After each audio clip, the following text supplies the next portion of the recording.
Welcome to TimeFrame Unveiled, where history's toughest chapters come alive. Imagine a nation shattered by war, trying to rebuild itself, where every policy, every struggle, and every failure shapes its future for centuries. Today, we're diving into reconstructing a nation, a journey through the aftermath of the Civil War. From Reconstruction's bold policies to its political battles and the haunting legacy of racism that lingers today, we'll uncover the fight to heal a broken America. Hit that subscribe button and let's step into 1865, a time when the nation faced its greatest test yet is okay. The war ends. A nation in ruins. The Civil War ended in 1865, but the real challenge was just beginning. Over 620,000 lives were lost. The South's economy was in ruins, and 4 million formerly enslaved people were free but vulnerable. The Union faced a daunting task: rebuild the nation, integrate freed African Americans, and mend a fractured society. President Lincoln had a vision. His 10% plan offered amnesty to Southerners who swore loyalty and let states rejoin. Once 10% of voters agreed.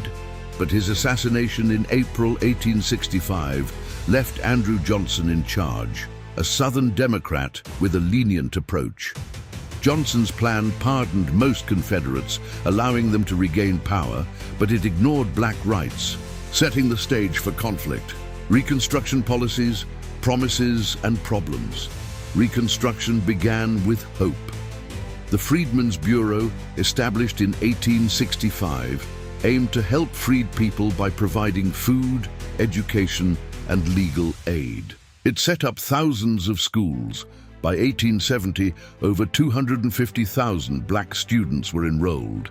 The 13th, 14th, and 15th Amendments, known as the Reconstruction Amendments, were groundbreaking. The 13th abolished slavery, the 14th granted citizenship and equal protection, and the 15th gave black men the right to vote. But these policies faced huge challenges. The Freedmen's Bureau lacked funding and staff, and Southern whites resisted fiercely, often attacking Bureau agents and freed people. Johnson vetoed key bills, like extending the Bureau's life, clashing with Congress and slowing progress. Political struggles. Power and resistance. Reconstruction was a political battlefield. Radical Republicans in Congress, like Thaddeus Stevens and Charles Sumner, pushed for black equality and harsh penalties for the South. They overrode Johnson's vetoes, passing the Civil Rights Act of 1866 and the Reconstruction Acts of 1867, which divided the South into military districts and required new state constitutions granting black voting rights. Black leaders like Hiram Revels, the first black senator, and Robert Smalls, a former enslaved man turned congressman, rose to power, shaping biracial governments that built schools and infrastructure. But the South fought back.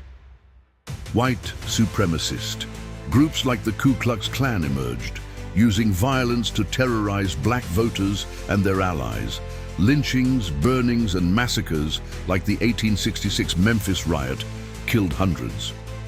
Johnson's refusal to support Reconstruction led to his impeachment in 1868, though he narrowly avoided removal. By 1877, Reconstruction ended with the Compromise of 1877, which withdrew federal troops from the South, leaving freed people at the mercy of white Democrats who quickly enacted Jim Crow laws to enforce segregation. The legacy of Reconstruction. Successes and failures. Reconstruction had mixed results. On one hand, it achieved historic gains.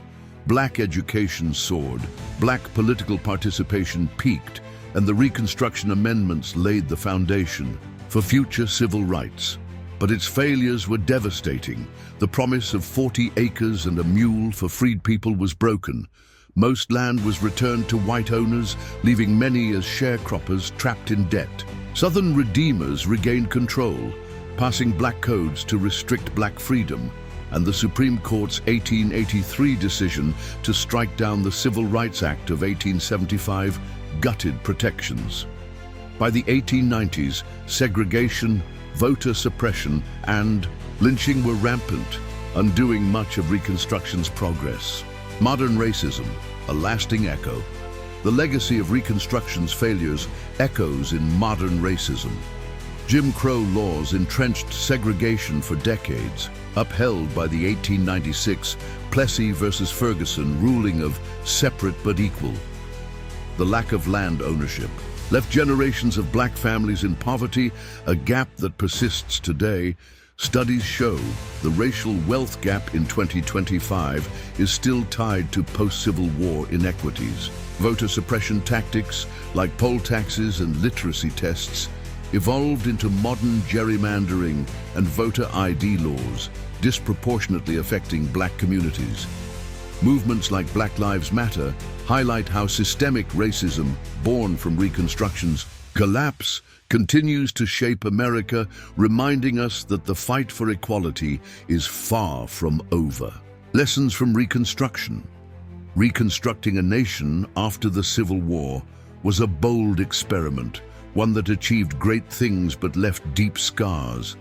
Its political struggles and unfulfilled promises shaped modern racism, but its successes inspire us to keep fighting for justice.